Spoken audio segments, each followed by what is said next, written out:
Ja, vielen Dank, Frau. Thank you very much, Madam President, President of the Commission, Ms. von der Leyen. I'd like to talk about an issue which, unfortunately, you didn't talk about in your speech. Look at the most recent figures on poverty. There are more than 20 million children in the EU that are affected by poverty.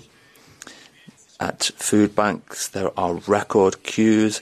At the same time, in Europe, the biggest energy and food companies are paying record dividends to their biggest shareholders. These companies, in the last few years, have generated 323 billion worth of excess profits, of which 238 billion has gone to the bank accounts of the biggest shareholders. This money could be used to combat the child poverty in Europe and give these children more opportunities. What we need is a change in approach in Europe. We need to focus on justice.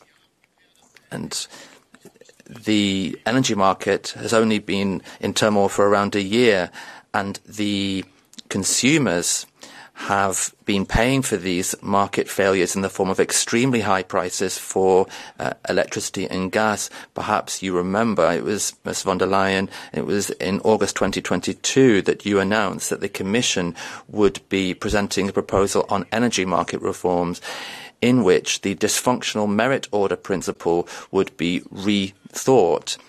So this is the principle which leads to the most expensive gas power stations determining electricity prices.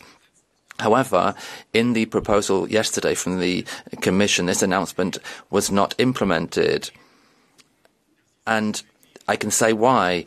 Commissioner Carrie Simpson said that she has met with 57 representatives of energy companies and only once with a representative of a consumer organization. So this shows the big energy lobbying is working with the Commission. And this allows the money to continue to flow to bigger shareholders whilst the accounts of consumers are being punished.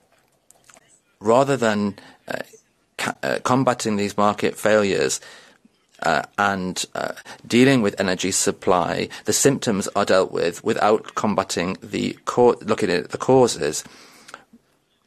If we were to move away from the merit order, the electricity price would, in the long term, become more affordable. We could fight energy poverty. 30 million people, even before the cost of living crisis started, were suffering from energy poverty and an explosion in energy prices.